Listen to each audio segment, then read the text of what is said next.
Apa yang Mas lakuin awal-awal? Apakah langsung ngajarinya seperti apa sih? Oke, jadi kalau saya datang ke desa-desa itu saya harus difilter dulu. Saya targetnya apakah ke anak SMK, apakah ke ibu-ibu UMKM atau seperti apa. Oke, pernah punya pengalaman nggak bagus nggak di desa-desa itu? Banyak. Saya dulu sempat lah ke salah satu Garut Selatan itu daerah ya jauh lah. Tujuannya apa memberikan website gratis? Terus berapa banyak website gratis sudah dibagikan ke teman-teman itu? Kalau teman-teman cek, saya itu pernah podcast sama Pak Ji Pragiwaksono tahun 2018 lah.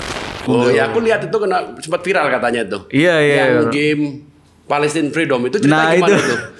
Banyak hal yang bisa di-create. Dengan era digital saat ini, adanya AI dan apapun itu harusnya lebih produktif kok. Kenapa? Ya saya lihat saat ini anak muda Gen Z banyak yang ngeluh ini nggak ada kerjaan, saya nggak punya apa-apa. Sedangkan di depan kita tuh peluangnya banyak.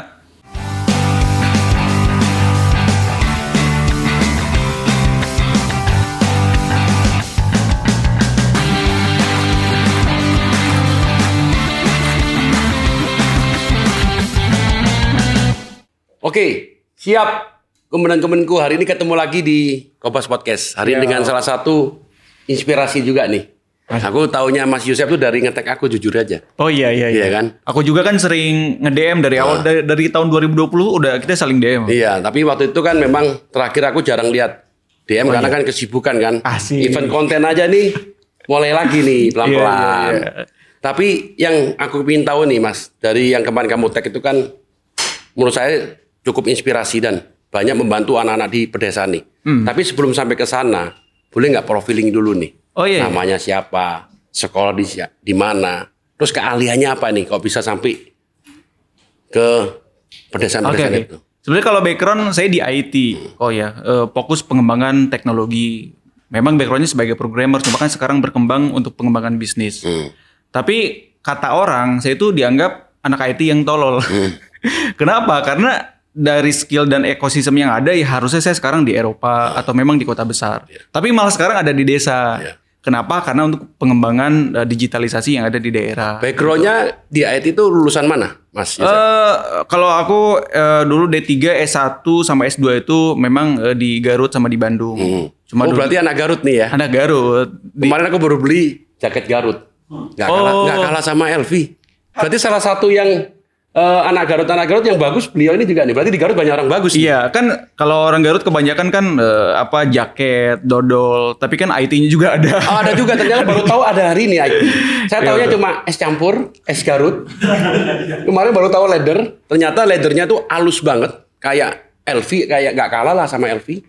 Nah itu. Sekarang IT-nya di sini. Betul. Oh, jadi kenapa kok nggak ke sana, ke Eropa? Jadi sebetulnya memang dulu kan saya sebagai pengembang IT nyaman di Eropa, duit banyak, apalagi coba sekarang. Tapi saya mikir banyak teman-teman saya di daerah harus tetap berkembang, banyak saudara-saudara saya. Nih kayaknya saya harus pulang nih untuk bisa. Seperti di Eropa? Iya, saya kan kalau sebagai remote worker ya dulu di Belanda, kadang di Jerman gitu, keliling-keliling. Bahkan ada juga kalau di Asia itu di Malaysia sekarang ada kantornya. Cuma lebih nyaman di Garut aja. Kenapa? Untuk pengembangan SDM di daerah. Nah, itu kan suatu idealisme ya. Nggak semua orang punya itu. Idealisme tolol sih teman saya. Karena ya tapi kan di situ ada nilai positifnya yang banyak dikembangin karena sebetulnya di era digital anak muda itu nggak seharusnya nganggur kok. Dengan adanya AI sekarang harus lebih produktif. Bahkan saya harus mengedukasi itu sebelum anak-anak daerah penggunaan teknologinya seperti apa. Kan sekarang banyak emak-emak yang baru pegang Facebook gimana tuh update statusnya. Sekarang modal WhatsApp aja udah bisa jualan. Logikanya udah seperti itu. Cuma kan di daerah belum nyampe edukasinya. Bahkan kalau saya sebagai pengembang teknologi, saya nawarin website nih kok ya. Kan orang nanya, website untuk apa sih? Fungsinya dan sebagainya. Oh ternyata memang ada fase di mana saya harus mengedukasi dulu. Oh gitu. Tapi kalau sebelum ke sana, berarti nggak suka duit. Ya suka loh kok, masa ya. Bisa ratusan juta loh. Tapi kan sebagai saya itu selama 5 tahun riset kok. Sebagai bagaimana caranya kita di desa tapi tetap duit gede. Makanya kan jadi remote worker. Tetap kita ada project-project dari Belanda, dari Jerman dibawa ke Garut. Di Garut ya. Tetap. Jadi selama 5 tahun, oh ternyata bisa loh dengan konsep yang seperti ini. Makanya sekarang di Garut banyak anak-anak desa ngerjain project dari Belanda. Oh kayak gitu. Baru tahu juga nih. Tapi balik lagi tuh, idealisme muncul karena apa dulu nih? Kan nggak mungkin semua orang tuh ada, gue mau di Indonesia nih. Banyak orang yang nyerah dengan support dari pemerintah. Wah, gue mendingan di luar negeri aja lah. Hidup gue. Banyak sekarang kita lihat dokter-dokter Indonesia itu di Singapura praktek. Ya kan? Itu idealisme itu yang gue mau gali dulu nih. Ya sebenarnya saya nggak tahu idealisme ini sampai kapan kok. Mungkin ya kita sebagai manusia menyadari kalau gue butuh duit ibaratnya suatu saat bakal balik lagi ke Eropa kan. Cuma sampai detik ini mencoba mengimplementasikan idealisme ini hadir karena memang ada jiwa sosial aja di mana saya sekarang lagi di Garut bisa mengembangkan ekosistem yang ada di Garut. Kan Garut sekarang dengan SDM terendah di Jawa Barat salah satunya kok ya. Saya posisinya nggak tahu di mana. Apa yang saya harus lakukan ya mengedukasi anak-anak daerah supaya bisa berkarya dalam konsep digitalisasi seperti itu. Oke. Mulai dulu awal itu tahun berapa sih mulai terinspirasi buka itu? Terus apa yang dilakukan dengan anak-anak itu? Punya pengalaman nggak sih?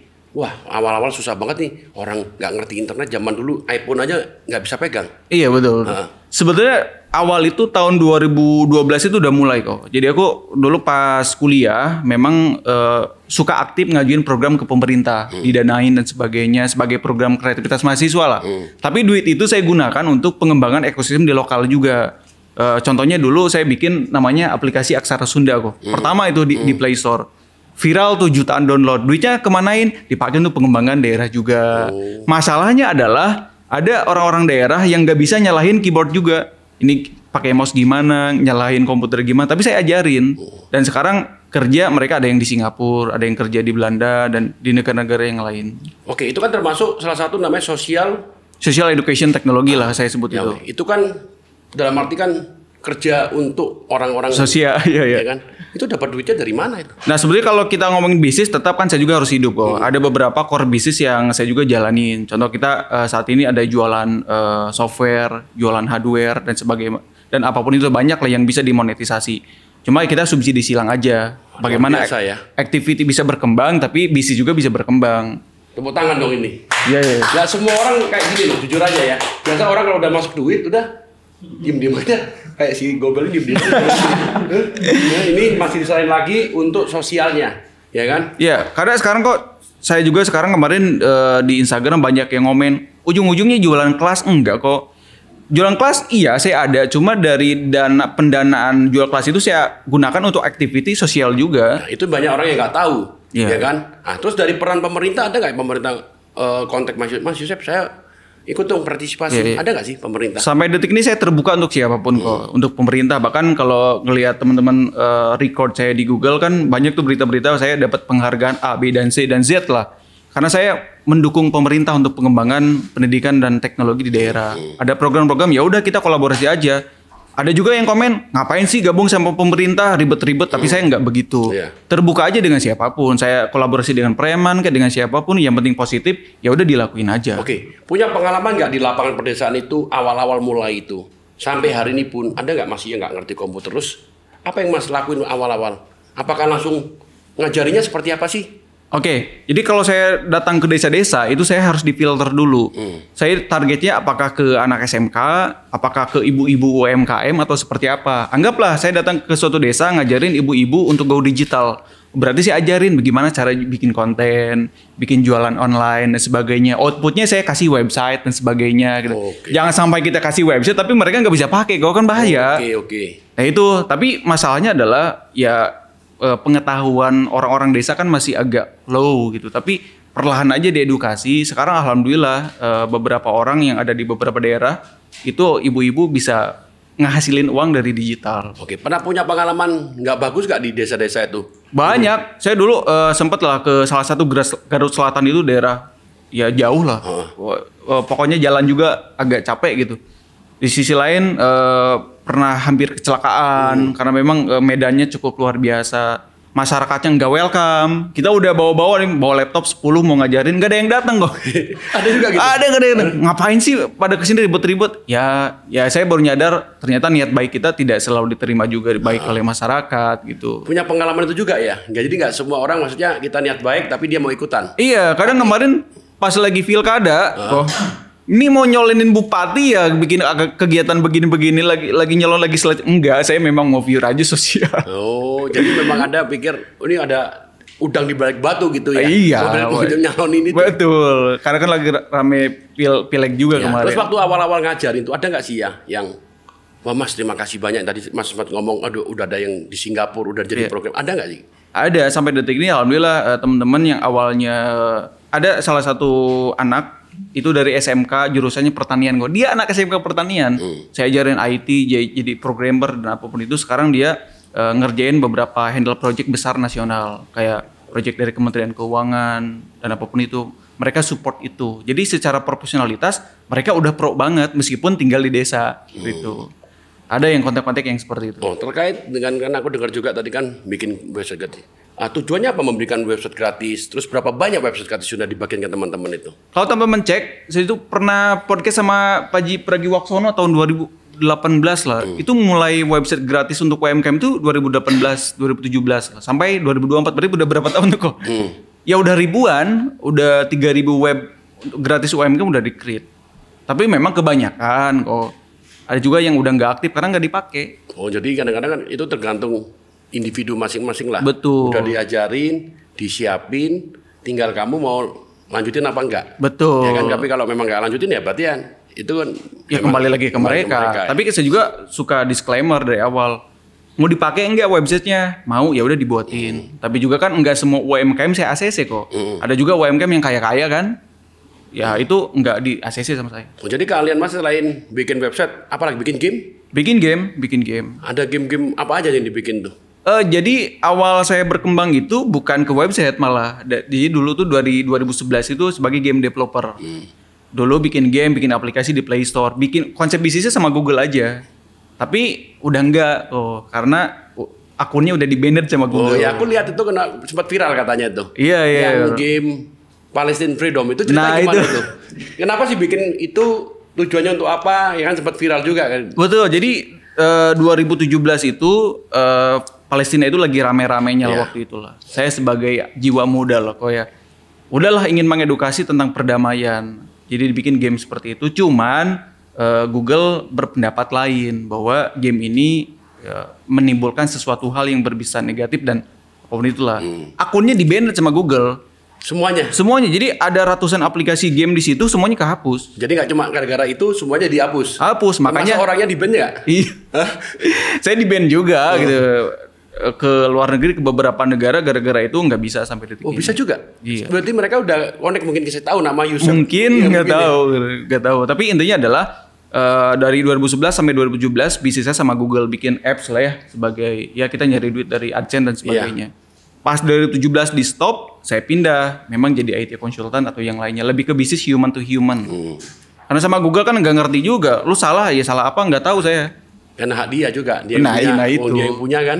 Betul. Dipikir mungkin ini mau aktivitas apa ini? Betul. Ya, seperti Nah itu viral banget, bahkan banyak nelpon dari Amerika sampai ya dari intelijen itu banyak yang menelpon. Cukup takut sih kok waktu itu. Sampai sekarang pun ya masih rame juga dibahas tentang itu. Karena banyak teman-teman waktu itu sampai 2 juta downloader. Waduh, 2 juta banyak banget tuh. Iya karena viral. Dan sampai detik ini banyak nge-DM. Kang bikinlah versi keduanya. Aduh saya belum siap kayaknya bikin develop itu. Mendingan untuk anak-anak supaya belajar. Umur-umur berapa yang mulai Mas Yosep ajarin tuh? Kebanyakan sih SMK. Terus cara filternya gimana sih? Nggak mungkin dong kita 100 orang kita ajarin. Ya kan? Pasti kan ada filter-filter yang Mas Yosep lakuin dong. Ada pasti. Terus dalam sebulan tuh bisa berapa kali? Terus kemana aja tuh jadwalnya seperti apa? Jadi kalau saya ngelihat jadwal sekarang, biasanya saya weekend. Kebetulan saya juga kan sebagai dosen kok. Jadi ngisi waktu aja untuk bagi-bagi ilmu. Di sisi lain, udahlah setiap weekend ada bikin kelas tertentu untuk anak-anak desa. Jadi seminggu sekali cukup lah. Tapi di sisi lain memang grup WhatsApp sama Telegram aktif 24 jam. Cuma dari segi penjadwalan kebanyakan untuk filterisasinya kebanyakan anak-anak SMK. Karena SMK sekarang salah satu katanya pengangguran terbesar di Indonesia itu SMK kan. Makanya udahlah diambil anak SMK untuk diajarin IT, tapi difilter juga banyak di situ. Contoh apakah dia orang mampu, tidak mampu dan sebagainya. Itu kan bisa ngebantu juga untuk analisis ke depannya. Contoh yang tidak mampu Lu butuh apa laptop? Ya udah nih disupport dulu laptop. Tapi nanti kalau udah duit dibalikin lagi kayak gitu. Ada nggak sih satu perusahaan kan pasti punya CSR tuh. Mas Yusef, ini gue ada CSR nih. Coba pakai dong untuk bantu anak-anak. Ada nggak sih? Ada lah perusahaan Kobas juga harus nih. Kan nggak seperti itu. Ya kan? Ada, jadi dikit-dikit ada tapi nggak tahu banyak apa enggak. Tapi ya ada. Iya. Ada nggak perusahaan lain juga? Mas, ada. kan kadang-kadang suatu perusahaan ingin nge-brand juga kan. Oke mas, ini daripada gue nggak jelas ini kan untuk membantu juga anak-anak yang kurang mampu. Ada sih, kok saat ini banyak perusahaan-perusahaan yang peduli lah dengan perkembangan teknologi dan pendidikan di daerah. Kemarin juga kita kan ada roadshow beberapa kampus, termasuk dari Kobas juga support, dan ada beberapa perusahaan yang ngasih CSR, kita implementasikan. Itu banyak, alhamdulillah. Ya, kalau itu kan jadi bisa berkembang kan. Betul. Nah, terus sampai hari ini masih ada nggak tawaran-tawaran, Mas Yusef, ayo kerja sama perusahaan Eropa masih ada nggak? Masih ada, cuma lebih ke saya ambil remote worker aja. Jadi kerjaan di Indonesia lah ya. Iya di Garut lah saat ini. Di Garut ya. Betul. Berarti sekarang domisili di Garut. Jadi ke Jakarta nih dari Garut nih. Dari Garut. Wah, tepuk tangan dong. Luar biasa nih. Saya nggak bawa dodol ini gimana ya? Gak apa-apa. Nanti dodolnya bisa dikirim lah ya. Oh iya betul. Nah, terus dengan yang Mas lakukan sekarang, kedepannya tuh mau seperti apa sih? Sebenarnya saya ingin menyampaikan bahwa di era digital itu anak muda harusnya banyak hal yang bisa di-create. Dengan era digital saat ini adanya AI dan apapun itu harusnya lebih produktif kok. Kenapa? Ya saya lihat saat ini anak muda Gen Z banyak yang ngeluh ini nggak ada kerjaan, saya nggak punya apa-apa. Sedangkan di depan kita itu peluangnya banyak. Dengan memanfaatkan digitalisasi harusnya kita lebih bisa berkembang. Bahkan ada juga yang masih primitif pemikirannya, wah hadirnya AI malah menghilangkan pekerjaan saya. Harusnya kan lebih produktif harusnya. Nah pemikiran itu yang saya harapkan teman-teman hilangkan. Yuk kita lebih produktif di era digital, bahwa peluang itu masih ada. Tidak seharusnya dan sepantasnya kita nganggur di era digital. Modal joget di TikTok pun kalau ibaratnya kalau mau kan dapat hasilnya. Iya. Tapi ya jangan joget juga kali. Kalau joget terus nggak pinter-pinter nanti. Nah itu dia gitu. Tapi ada pengalaman juga nggak? Pengalaman jelek misalnya kita ajarin ngeyel, ada nggak? Banyak juga. Jadi saya tuh ada di 2005 ada misi lah, mau ngajarin anak pang jalanan untuk paham IT. Cuma kata teman-teman cukup beresiko nih teman-teman. Cuma saya penasaran aja untuk mengedukasi mereka. Karena kemarin pun ada ya seseorang itu anak pang kok. Ya tau lah anak pang kayak gimana gitu. Nih di edukasi IT dia sekarang jadi front end developer. Ada juga yang seperti Ada juga? itu. Ada. Gue lihat dengan perkembangan AI ini ya, memang sangat mempermudah kan. Mas ini kan salah satu yang paham IT. Apakah ini membuat orang menjadi malas atau terus AI ini kedepannya akan seperti apa nih? Jujur aja kalau dengan AI buat saya mempermudah. Contoh kita ngomong, kita bikin apapun AI. Apapun AI. Betul. Dengan adanya ChatGPT pun sekarang saya nggak perlu Google. Ini apa? Contoh saya ke Eropa kemarin, udah cepat saya mau tanya ceritanya ini, udah nggak ribet gue.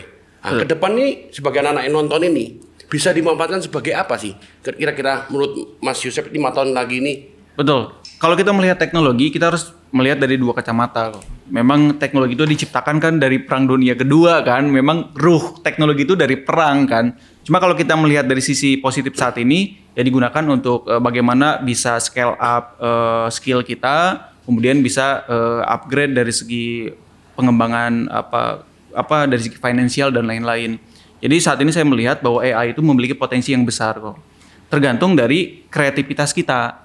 Sekarang anggaplah teman-teman punya iPhone terbaru, punya ChatGPT udah berbayar, tapi nggak punya ide kreatif, itu omong kosong, nggak bisa dipakai. Jadi yang paling mahal di era digital bukan AI-nya, tapi ide kreatifnya. Nah itu yang harus kita tanam kepada generasi-generasi berikutnya. Ide kreatif itu susah kok. Ya memang. Kalau cuma punya nggak dipakai. Nggak dipakai buat apa? Anak-anak Gen Z mau beli laptop puluhan juta terus udah ada dipakai apa? Dipakai cuma main Zuma, masa iya gitu? Jadi lebih ke ide kreatifnya harus kita edukasi kepada anak-anak muda saat ini. Nah, menurut Mas perkembangan AI ke depan 5 tahun lagi seperti apa? Kalau menurut saya sekarang melihat potensi ke depan akan digunakan untuk kemudahan untuk kegiatan bekerja. Tapi di sisi lain memang kemarin ada riset juga bahwa AI itu akan ada dampak negatifnya. Ada sedikit kemalasan orang-orang untuk berpikir karena kan dibantu oleh AI. Tapi di sisi lain kan kita harus berpikir positif juga. Oke lah itu negatifnya, tapi positifnya kita lebih percepatan dalam berpikir, kemudian percepatan dalam bekerja itu potensinya sangat luar biasa ke depan. Bahkan di era pendidikan saat ini guru-guru yang awalnya sulit membuat buku pembelajaran, modul-modul kan sekarang udah dibantu dengan AI. Meskipun negatifnya ya teman-teman tahu lah, nggak tahu konteks dan isi, tapi di sisi lain kan dapat tersalurkan ide gagasannya menjadi suatu karya. Ya, jeleknya cuma satu bos, kalau lagi ujian itu kan tanya GPT aja, langsung jawab kita. Iya. Apalagi kalau ujian boleh bawain pun ya. Betul. Jadi nggak usah capek-capek. Kalau dulu kita capek banget baca buku ya kan. Iya. Jadi memang ya seperti pisau aja. Ya pisau, tinggal kita mau pakai untuk ke sini, ke sana bisa aja. Betul. Seperti jadi tergantung pola pikir kita. Seperti kalau kita berjiwa positif ya udah positif aja yang diambil. Kalau saya banyak lihat positifnya sih. Memang terkadang membuat malas aja. Iya. Cuma rasa-rasa malas harus dihilangin sih menurut saya. Betul. Nah, dalam Mas melakukan sosial itu punya wadah apa? Yayasan atau apa? Ya, saat ini saya punya yayasan namanya Bismillah Satu Nusantara. Tapi di sisi lain kan kita juga ada beberapa company untuk sebagai holding pengembangan ekosistem bisnis.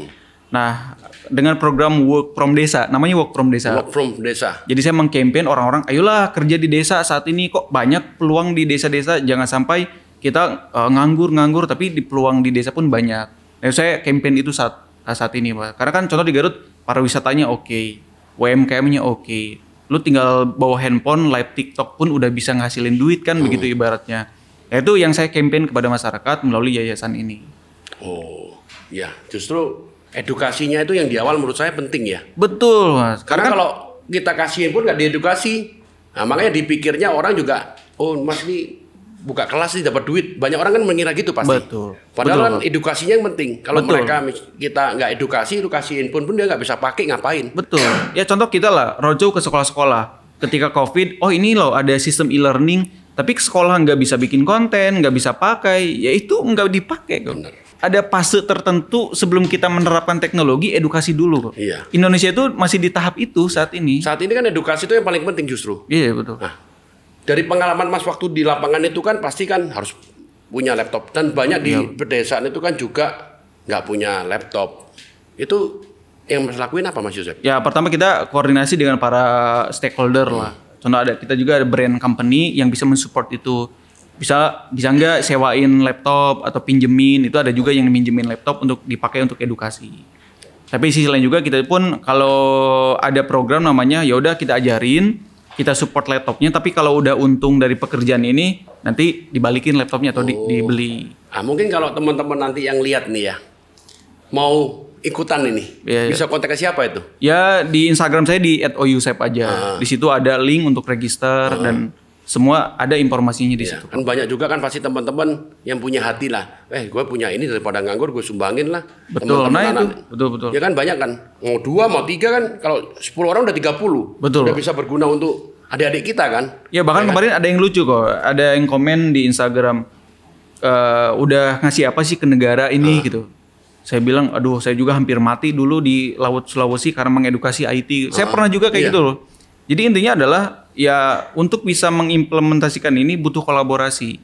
Siapapun yang memiliki niat pengembangan pendidikan teknologi di Indonesia, kayaknya kita harus melakukan sesuatu yang lebih positif ke depannya. Nggak mikir mau buka sekolah tuh Mas ke depan. Mau sih, mau karena kan background saya juga ya sebagai akademisi dosen. Kayaknya menarik deh untuk bikin sekolah ke depan. Oke. Mungkin pesan-pesan terakhir buat teman-teman yang nonton Mas Yusef. Untuk anak-anak yang nonton atau teman-teman. Oke. Buat teman-teman saat ini di era digital harusnya kita lebih berpikir positif dan lebih kreatif. Tanpa pengembangan teknologi yang saat ini hadir, tanpa kita gunakan sebaik mungkin, itu malah menjadi sesuatu hal yang negatif. Jadi menurut saya adalah tidak sepantasnya kita di era digital nganggur, tidak sepantasnya di era digital kita tidak memiliki karya karena kita sudah disupport dengan ekosistem itu. Jadi saya harap Gen Z atau teman-teman anak muda, yuk bikin karya di era digital. Oke, Dadanku, ketemu lagi di podcast selanjutnya. Semoga podcastnya menginspirasi teman-teman semuanya.